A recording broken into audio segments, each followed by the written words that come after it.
The research station hung in space like a silver needle against the dark. Inside, Dr. Hyunwoo Park stared at his computer screen with wide eyes. The numbers made no sense. He pushed his glasses up his nose and looked again. "So-min," he called, across the lab. "You need to see this." Dr. So-min Lee looked up from her own work. She was human, one of only 3 humans working at the Galactic Council Research Station. Her dark hair was tied back in a simple ponytail. She walked over to Hyunwoo's desk. "What is it?" she asked. Hyunwoo was not human. He was Zenthari, a species with blue-gray skin and large black eyes. His people were known across the galaxy for being careful scientists. They never got excited about anything. But today, Hyunwoo looked excited. "We got a data packet this morning," he said. "From a dead human ship. The computers finished decoding it an hour ago." So-min sat down in the chair next to him. "What kind of data?" "Military files." "Old ones. From the war your people had with the Vreks 30 years ago." So-min felt her stomach tighten. The Vreks War was not something humans liked to talk about. It had been a dark time. Many people died. Many more were hurt. "Show me," she said. Hyunwoo clicked on a file. The screen filled with text and images. So-min read the first few lines and felt her face go pale. "This can't be right," she whispered. The file was titled, Project Pain Matrix, Psychological Warfare Development. Below that were photos of strange devices. They looked like weapons, but not like any weapons So-min had ever seen.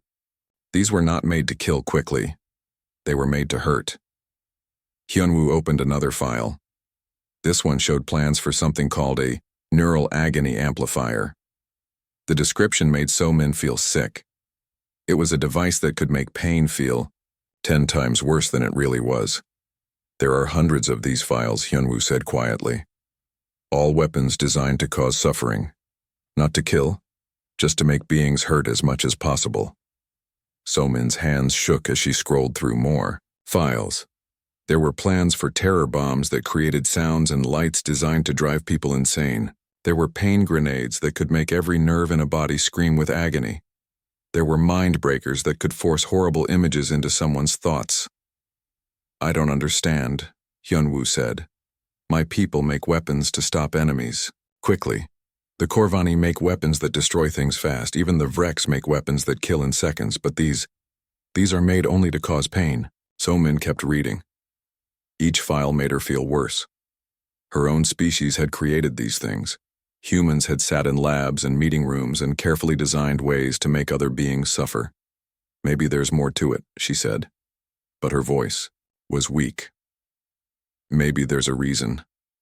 Hyunwoo opened a video file. On the screen appeared a human man in a military uniform. His name tag read, Dr. Jae-sung-oh.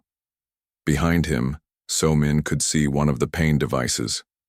"Today, we tested the neural agony amplifier on captured Vrek soldiers," the man said.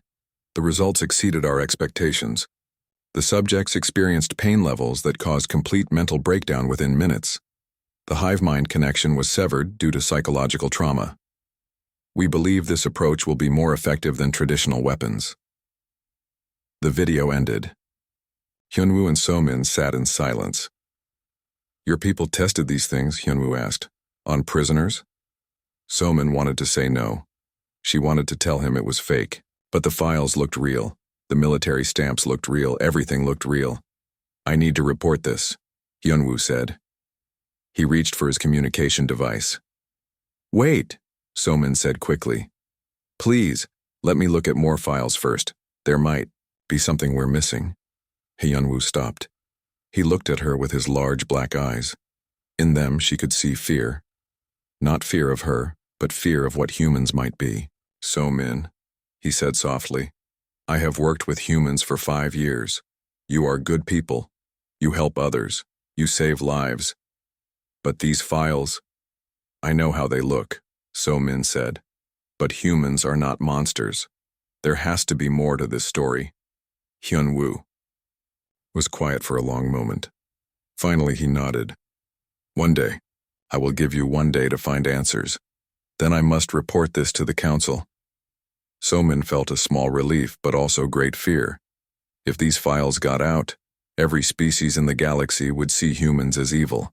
They would be thrown out of the Galactic Council, maybe worse. She spent the next hour reading file after file. The more she read, the worse it got. There were detailed plans for psychological torture. There were studies on how to break the mind without breaking the body. There were reports on testing these methods. But then she found something strange. A file that was different from the others. It was marked Personal Log, Dr. Sejin Park. So-min opened it. A woman's voice filled the lab. "I can't sleep," the voice said. "Every night I see the faces of the test subjects. I know they are our enemies. I know they would kill us all if they could. But what we are doing, it feels wrong. It feels evil." The log continued. "General Kim says we have no choice. The Vreks are winning. They don't fear death because death means nothing to their hive mind.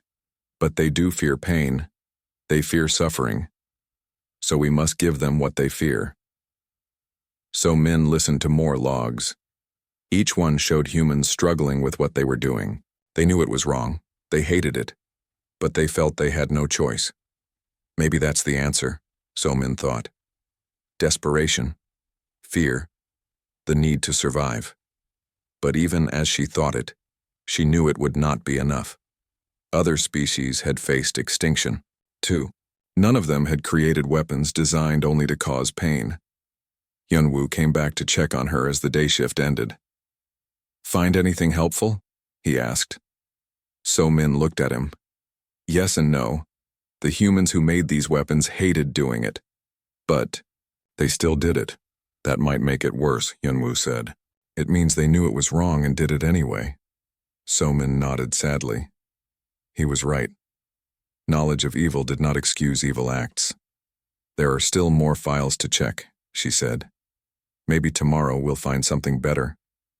But as she looked at the pile of unread files on her screen, So-min doubted it. The evidence was clear. Humans had created weapons of pure torture, and soon the whole galaxy would know. That night, So-min could not sleep. She kept thinking about the video of Dr. Oh talking about testing pain devices on prisoners. She kept hearing the voice of Dr. Park talking about nightmares and guilt. What kind of species was she part of? What did it mean to be human if humans could create such things? Outside her window, the stars looked cold and distant. Soon, she thought, they might be the only friends humanity had left. So-min arrived at the lab early the next morning. She had not slept well. Her dreams were full of pain devices and screaming voices. She needed to find answers before Hyunwoo reported the files to the council. She made coffee and sat down at her computer. The pile of unread files seemed to stare at her. She took a deep breath and opened the first one. This file was different. It was marked Personal Command Log, Commander Ki-young Nam, Earth Defense Force. The date was 31 years ago, right at the start of the Rex War. A man's voice filled the empty lab. He sounded tired and scared. "Day 1 of the invasion," the voice said. "The Vrek ships appeared without warning. 12 colony worlds attacked at once. We lost contact with New Seoul in the first hour. Paradise Station went dark 30 minutes later." So-min listened as Commander Nam described the early days of the war. The Vreks were unlike any enemy humans had ever faced. They moved as one mind. They felt no fear. They showed no mercy. "Day 15, the commander's voice continued. "We hit them with everything we have. Nuclear bombs, plasma cannons, ion weapons. We killed thousands of them. It doesn't matter, they just keep coming. It's like they don't care how many die." So-min opened another file from the same time period. This one was from General Tae-ho Kim, the human war leader. "The problem is clear," General Kim said in a recorded meeting. "The Vreks are not individuals. They are parts of one big mind. Killing their soldiers is like cutting hair. It grows back. The main mind doesn't feel pain when soldiers die," a woman's voice replied. So-min checked the name. "Colonel Min Seo-yoon. So what do you suggest, General? That we give up? Let them kill every human in the galaxy?" "No," General Kim said. "We need to find a new way to fight. A way that hurts the main mind, not just the soldiers. So-Min paused the recording. She was starting to understand. The humans had not created torture weapons because they were evil. They created them because nothing else worked. She opened more files from that time. Reports from battles showed the same pattern over and over. Humans would fight hard and win battles, but the Vreks never stopped. They never ran away. They never surrendered. They just sent more soldiers. In one report, Captain Do-hyun Lee wrote, "We destroyed an entire Vrex fleet today. 300 ships, 20,000 soldiers. But their main ships are already building replacements. At this rate, they will wear us down through numbers alone." So Min found a file from Dr. Yoonji Choi, the scientist who had led the pain weapon project. Her first report explained everything. Traditional weapons fail because the Vrex hive mind does not fear death, Dr. Choi wrote. Death is just data to them, but all living things fear pain, even hive minds. If we can create weapons that cause extreme suffering, the hive mind might choose to retreat rather than experience that pain. The report continued. I know this goes against human values. We do not like to cause unnecessary suffering, but if we do not find a way to stop the Vrex, there will be no humans left to have values. So-Min felt a chill. Dr. Choi was right. If the Vrex had won, every human in the galaxy would be dead now. She opened Dr. Choi's personal logs from the weapons development time. The woman's voice was full of pain. Week 3 of Project Pain Matrix, Dr. Choi said. I have not slept in days. Every time I close my eyes, I see the devices we are building. I know they will cause horrible suffering, but I also know that without them, my daughter will die. My husband will die. Everyone I love will die. Another log, 1 week later. The other scientists are having the same problems I am. Dr. Sung-ho Park quit yesterday. He said he would rather die than build torture machines. I understand how he feels, but I cannot quit. Too many people depend on us. So-Min found video logs from the weapon testing. She almost could not watch them. Human soldiers testing the devices on captured Vrex warriors. The aliens writhed and screamed. Their hive connection broke down. Some of them went insane. But in the videos, she could see the faces of the human soldiers. They looked sick. They looked ashamed. One soldier threw up after a test. Another one was crying. Stop the test, one soldier said. Please, this is enough. The scientist running the test was Dr. Oh, the same man from yesterday's video. We have to be sure it works, he said. But his voice was shaking. So-Min paused the video. These were not evil people enjoying torture. These were desperate people doing horrible things because they saw no other choice. She found more personal logs from the weapons team. Each one told the same story. Humans who hated what they were doing, but felt they had to do it anyway. Dr. Min-jun Huang wrote, I joined the military to protect people. Now I spend my days designing ways to break minds. My wife asked me what I do at work. I cannot tell her. How do you explain that you build machines to cause madness? Engineer Yoo-jin Seo wrote, My son drew me a picture today. It shows me as a superhero saving the world. If he knew what I really do, he would think I am a monster. Maybe he would be right. So-Min wiped tears from her eyes. These files showed something important. Humans had not created pain weapons because they enjoyed causing suffering. They created them because they were afraid. Afraid of dying. Afraid of losing everyone they loved. But the most important file was still to come. It was marked, Final Project Report, Dr. Si-jin Park. Dr. Park was the woman whose personal logs had shown so much guilt and pain. Her final report was different from all the others. The weapon prototypes are complete, Dr. Park's voice said. Testing shows they are effective beyond our expectations. The Vrex hive mind cannot handle the psychological trauma they cause. However, I must recommend that these weapons never be used in actual combat. So-Min sat up straight. Never be used? The report continued. The psychological cost to human soldiers would be too great. We have seen what just testing these devices does to our people. Using them in real combat would damage our humanity permanently. We would become the monsters we are trying to defeat. Instead, Dr. Park said, I recommend that we let the Vrex know these weapons exist. The fear of pain might be enough to make them retreat. If not, we will have to find another way. So-min felt her heart beating fast. The humans had built the torture weapons but decided not to use them. They had chosen to stay human rather than become monsters. She opened the next file. It was from military intelligence dated 1 week after Dr. Park's report.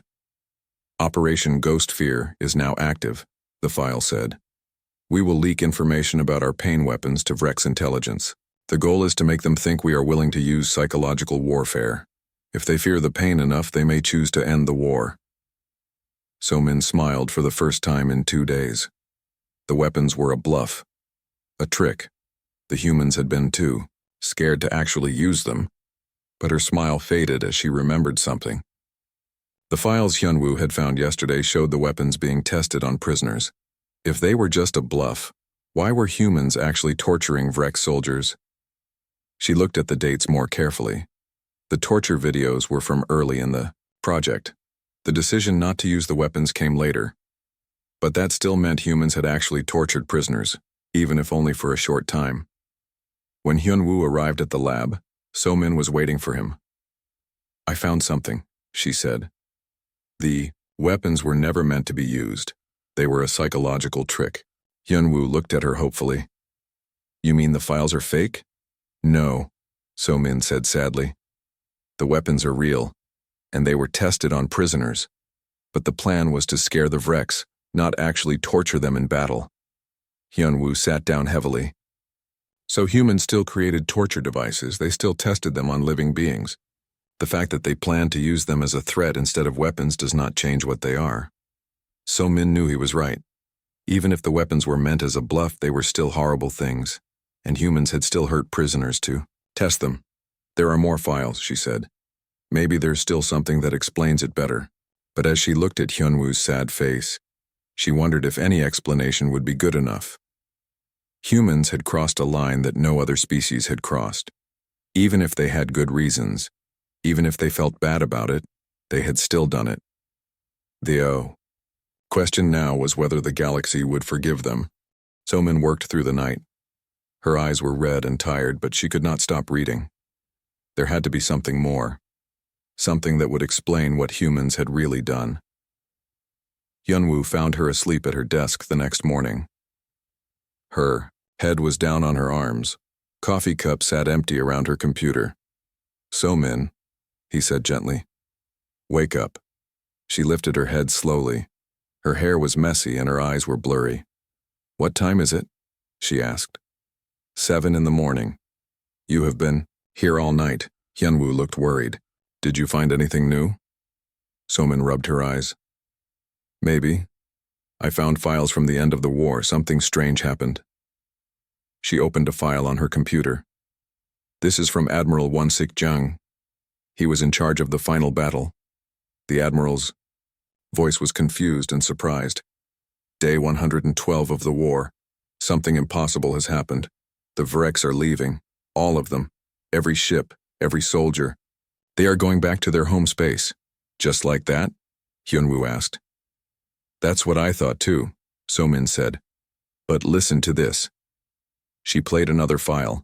This time it was from Vrex communications that human intelligence had captured. The voice was strange and buzzing, like many voices speaking as one. The human painmakers are too dangerous. The collective mind cannot risk the break suffering they cause.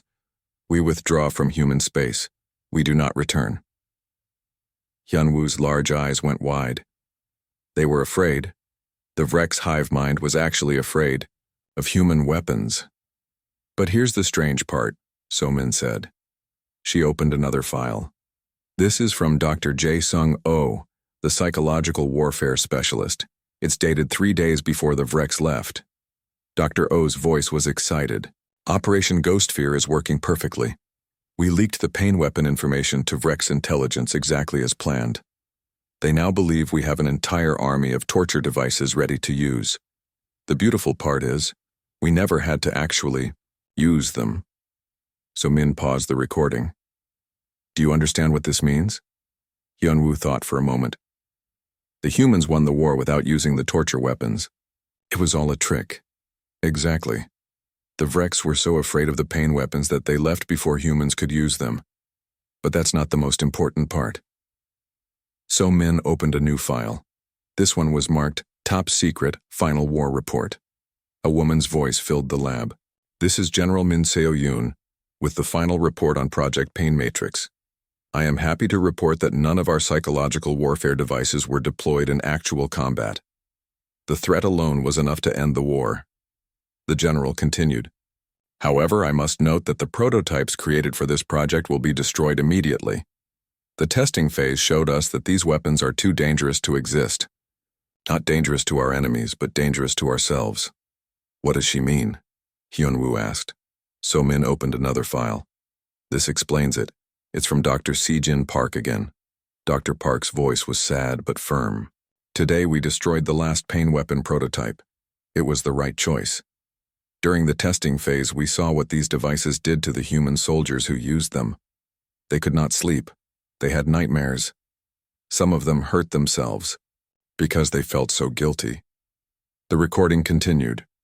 We also saw what building these weapons did to the scientists. 3 of my team members needed mental health treatment. 2 of them quit science completely. 1 tried to kill himself because he could not live with what we had created. So-min looked at Hyunwoo. The weapons hurt humans as much as they hurt the Vreks. Maybe more. She opened one more file. This one was a video message from Commander Ki-young-nam, the same officer whose early war log she had heard yesterday. Commander Nam looked older in this video. His face was tired and his eyes were sad. The war is over, he said. We won. The Vreks are gone and will not come back. But I do not feel like celebrating. We won by making our enemies afraid of what we might do to them. We won by becoming something scary. He paused and looked directly at the camera. I have been a soldier for 20 years. I have fought in many wars. I have killed enemy soldiers with my own hands. But I was never ashamed of being human until this war. The fact that we could even think of building torture machines, it changes something inside us. The commander's voice got quieter. Maybe we had no choice. Maybe it was the only way to save our species. But I hope we never have to make a choice like this again, because next time, we might not be strong enough to stop ourselves from actually using them. So Min turned to Hyunwoo. Do you see? The humans won the war, but they paid a price for it. They had to face the fact that they were capable of great evil. Hyunwoo was quiet for a long time. Finally, he said, this makes it more complicated, but it does not change the facts. Humans built torture devices. They tested them on prisoners. Other species would not have done this even to save themselves. But that's exactly the point, So-min said. Other species couldn't do this. They don't think the way humans do. She opened a research file she had found. This is from Dr. Yoon-soo Kim, a human brain scientist. She studied why humans were able to create psychological warfare when other species could not. Dr. Kim's voice was clinical and scientific. Humans evolved differently from other galactic species. Most species evolved as either hunters or prey. Humans evolved as both. We were prey to larger predators, but we were also persistence hunters. What does that mean? Hyunwoo asked. It means humans would chase their prey for hours or days, So-min explained. They would follow animals until the animals were too tired and scared to run anymore, then they would kill them. Dr. Kim's voice continued. This type of hunting requires understanding the psychology of your prey. You have to know how to make them afraid, how to make them tired, how to break their will to fight. These skills stayed in human brains even after they became civilized. So-min looked at Hyunwoo. That's why humans could build psychological weapons when other species could not. It's part of how their brains work. Hyunwoo stood up and walked to the window. Outside, space looked calm and peaceful. So you are saying humans can't help being this way? No, So-min said quickly. I'm saying humans have the ability to think about psychological warfare, but they also have the ability to choose not to use it. Look at what actually happened. They built the weapons but didn't use them. They won the war but felt bad about how they won it. They destroyed the weapon so they could never be used again. She joined Hyunwoo at the window. Other species might not be able to build torture devices, but they also might not be able to stop themselves from using them if they could. Humans built them, and then chose not to use them. That shows strength, not weakness. Hyunwoo was quiet for a few minutes. Then he said, "There is still one problem. Even if the humans meant well, even if they felt bad about it, they still tortured prisoners during testing. That is still wrong." So Min's heart sank. He was right. No matter how she explained it, humans had still hurt innocent beings. The fact that they felt bad about it did not undo the pain they had caused. "Maybe there's more," she said weakly. "Maybe there's an explanation for the testing, too." But as she looked through the remaining files, she doubted it. The evidence was clear.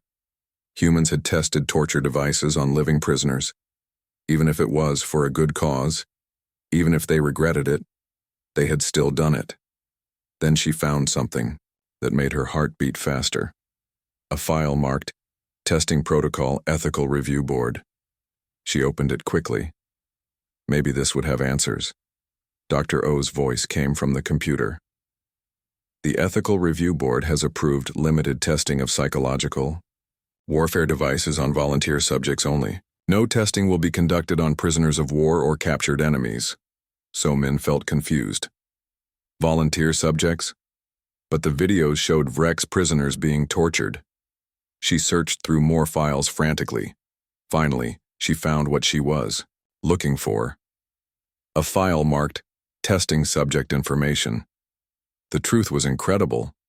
The Vrex prisoners in the torture videos were not real Vrex at all. They were human volunteers wearing special suits that made them look like Vrex aliens.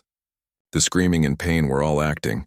The real testing had been done on computer simulations and willing human volunteers who wanted to help end the war. No actual enemies had been tortured.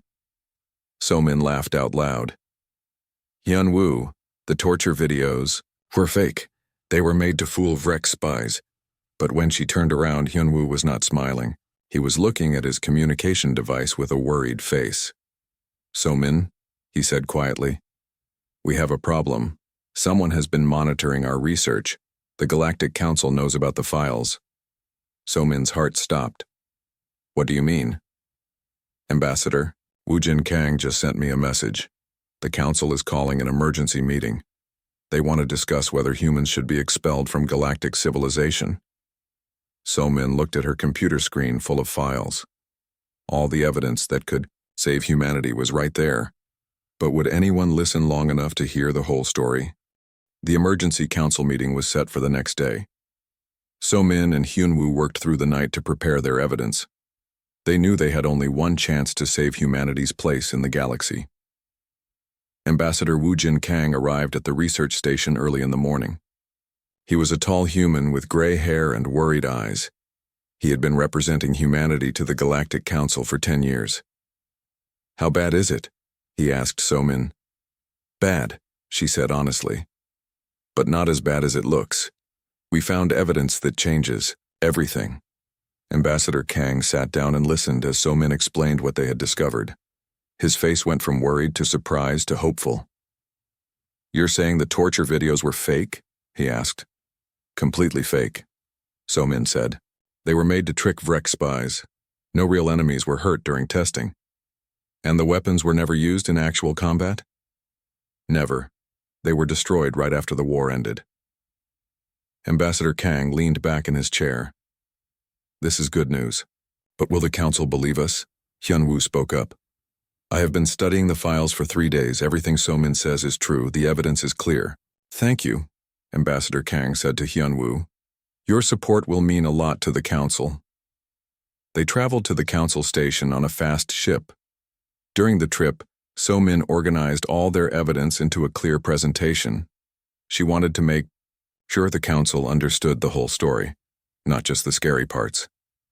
The Galactic Council met in a huge round room. Representatives from 40 different species sat in a circle. In the center was a platform where speakers could present their cases. So Min had never seen so many different types of aliens in one place. There were tall, thin ethereals with glowing skin. There were rock-like Corvani, who barely moved. There were floating gas beings from the outer rim, and dozens of other species she did not recognize. The council leader was an ancient ethereal named Luminous Song. Her voice was like music when she spoke. "We are here to discuss the human files that were discovered 3 days ago," she said. "These files show that humans created weapons designed only to cause pain and suffering. The question before us is whether a species capable of such cruelty should remain in our council." A Corvani representative spoke first. His voice was deep and slow like grinding stone. "The evidence is clear. Humans built torture devices. They tested them on prisoners. No civilized species would do such things." Murmurs of agreement came from around the room. Ambassador Kang stood up. "May I present our evidence before you make any decisions?" Luminous Song nodded. "You may speak for humanity, Ambassador Kang." Kang walked to the center platform. "Thank you. I want to introduce Dr. So-Min Lee and Dr. Hyun-Woo Park. They have spent 3 days studying these files. They have found evidence that changes everything." So-Min felt nervous as she walked to the platform. 40 pairs of alien eyes watched her. Some looked angry. Some looked disgusted. A few looked curious.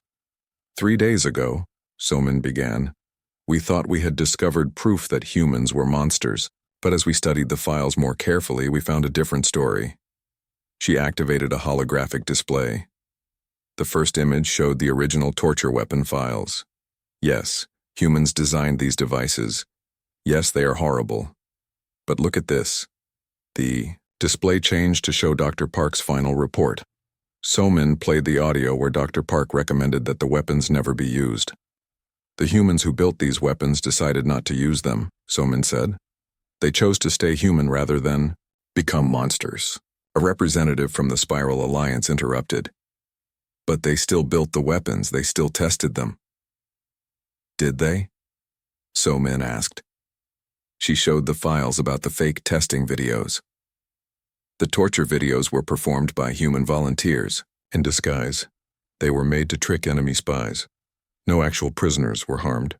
Surprised voices filled the room. Several representatives looked confused. Hyun-Woo stepped forward. "I am Zenthari.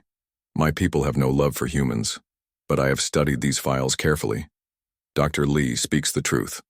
The weapons were a psychological trick, not real torture devices." The room grew quiet. Everyone knew that Zenthari never lied, so Min continued her presentation. "But the most important discovery is why humans could create these weapons when other species could not." She displayed Dr. Kim's research about human evolution. "Humans evolved as persistence hunters," she explained. "They would chase prey for hours, making them tired and scared before killing them. This required understanding psychology in a way other species never developed." An ethereal representative spoke. "So you are saying humans cannot help being cruel?" "No," So-Min said firmly. "I'm saying humans have abilities other species don't have. But they also have the moral strength to choose not to use those abilities." She showed the files about human soldiers and scientists suffering from guilt and nightmares during the weapon development. "Look at what creating these devices did to the humans involved. They had mental breakdowns. Some tried to hurt themselves. Others quit their jobs. The psychological cost was enormous." So-Min's voice grew stronger. "Other species might not be able to create psychological weapons, but they also might not suffer from using them. Humans created the weapons and then destroyed themselves with guilt. That guilt is what makes them good, not evil." The room was very quiet now. Many representatives looked thoughtful. But then a new voice spoke. It was Ambassador Veltar from the Hegemony, a group of species that had never liked humans. "Even if all this is true," Veltar said, "it proves that humans are dangerous. They have abilities we do not have, abilities that could be used against us." Other voices agreed. "How do we know they won't use these abilities again? What if they decide we are their enemies? Can we trust a species that thinks about torture?" So-Min felt her heart sink. Even with all their evidence, some species were still afraid of humans. Then Hyunwoo did something unexpected. He walked to the center of the platform. "I want to tell you about fear," he said quietly. 3 days ago, I was afraid of humans. When I saw those files, I thought my friend So-min might be a monster. He looked around the room. But then I watched her reaction. She was more horrified than I was. She worked day and night to find the truth. She cried when she read about the guilt human soldiers felt. Hyunwoo's voice grew stronger. Fear made me think humans were evil, but understanding showed me they are just different. They have abilities we lack, but they also have morals we can learn from. He pointed to the display showing the destroyed weapons. How many species here would build a powerful weapon and then destroy it because it was wrong? How many would choose to feel guilty rather than feel proud? The room was silent. So-min realized that Hyunwoo was right. The fact that humans felt guilty about their abilities was what made them trustworthy, not dangerous. Ambassador Kang stepped forward. "Dr. Park has one more piece of evidence to share." So-min nodded. She had saved the most important discovery for last. "We found records from the precursor archives," she said. "Information about how different species evolved their moral systems." The display showed ancient data from the long-dead precursor civilization. "Every species in this room once had the capacity for great cruelty," So-min said. "The ethereals used to drain life force from other beings. The Corvani used to crush entire planets for resources. The Spiral Alliance used to enslave weaker species." Shocked voices filled the room. Many representatives looked uncomfortable. "The difference is time," So-min continued. "Those species evolved past their cruel abilities thousands of years ago. Humans are younger. They still carry both the capacity for cruelty and the moral growth to recognize it as wrong." She looked around the room. "Humans are not evil. They are just at a different stage of moral evolution, but they are moving in the right direction." Luminous Song spoke. "What you are saying is that humans are like children, dangerous but growing." "Yes," So-min said, "but children who have already chosen to be good. Children who destroy their own weapons because using them would make them monsters." The council leader was quiet for a long time. Finally, she said, "We will vote tomorrow. All species will consider what we have heard today." As they left the council chamber, Ambassador Kang looked worried. "Do you think we convinced them?" So-min looked back at the room full of alien representatives. Some looked thoughtful, others still looked afraid. "I don't know," she said honestly. "But we told them the truth. Now we have to hope that truth is enough." So-min could not sleep that night. She kept thinking about the council meeting and all those alien faces. Some had looked understanding, others had looked afraid.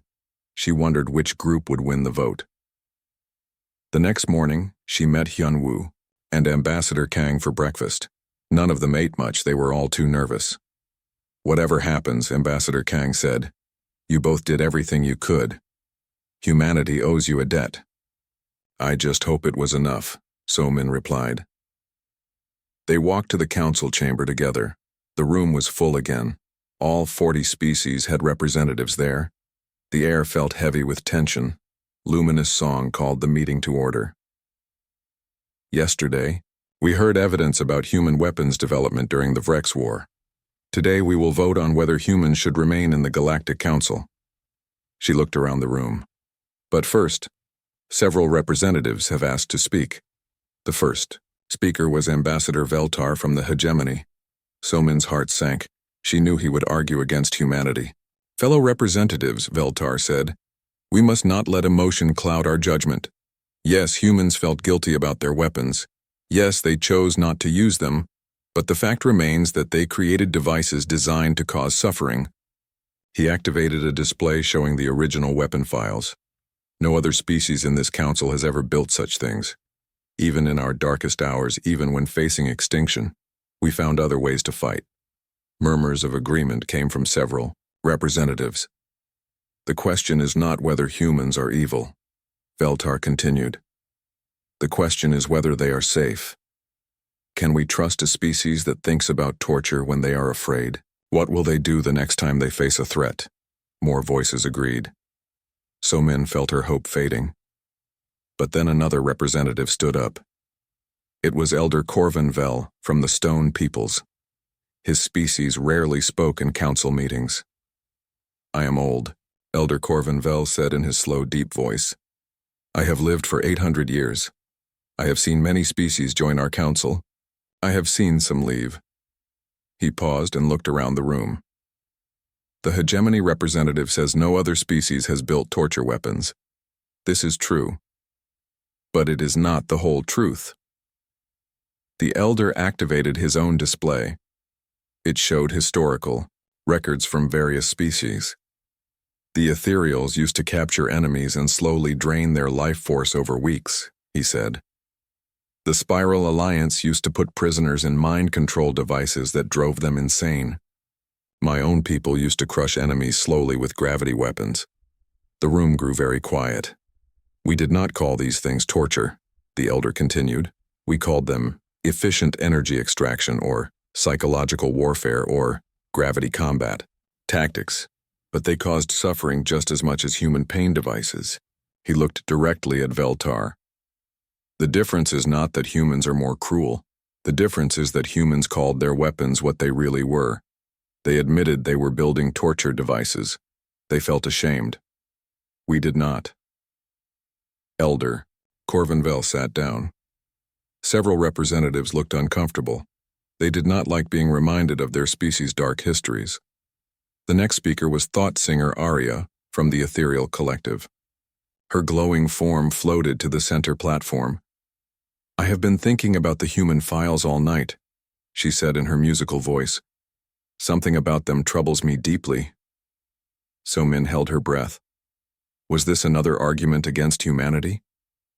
"What troubles me is not what humans did," thought singer Arya continued. "What troubles me is how familiar it feels.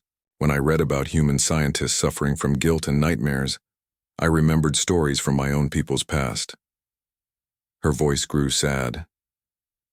800 years ago, my great ancestor was part of a project to drain life force from captured enemies. She wrote in her personal logs about the guilt she felt, about the nightmares, about wanting to quit but feeling she had no choice. The ethereal's light dimmed. "We ethereals do not like to remember that time. We prefer to think we have always been peaceful, but the truth is we were once as capable of cruelty as humans are now." She looked around the room. "The question is not whether humans are capable of evil. We all are. The question is whether they are capable of growth. And everything in these files shows that they are." More representatives began to speak. Some argued for humanity, others against. But So-Min noticed something interesting. The species that argued against humans were mostly younger races who had forgotten their own dark histories. The older species, the ones who remembered their own struggles with morality, spoke in favor of keeping humans in the council. Finally, Luminous Song called for the vote. "All representatives who believe humans should be expelled from the council, activate your red lights." Red lights began to appear around the room. So-Min counted them. 15 species voted to expel humanity. "All representatives who believe humans should remain in the council, activate your green lights." Green lights appeared. So-Min counted again. 22 species voted to keep humanity. 3 species abstained from voting, Luminous Song announced. "The motion to expel humanity fails. Humans will remain in the Galactic Council." So-Min felt relief wash over her. They had won. Humanity was safe. But Luminous Song was not finished speaking. "However," she continued, "this council has concerns about humanity's psychological warfare capabilities. Therefore, we are implementing special conditions." So-Min's relief turned to worry. "What kind of conditions?" "First, humanity will submit to regular inspections of their military research facilities. Second, any psychological warfare research must be approved by a council committee. Third, human military activities will be monitored by council observers." Ambassador Kang stood up. "We accept these conditions. Humanity has nothing to hide." "There is one more condition," Luminous Song said. "Humanity will establish an educational exchange program. Human scientists and philosophers will teach other species about psychological warfare theory.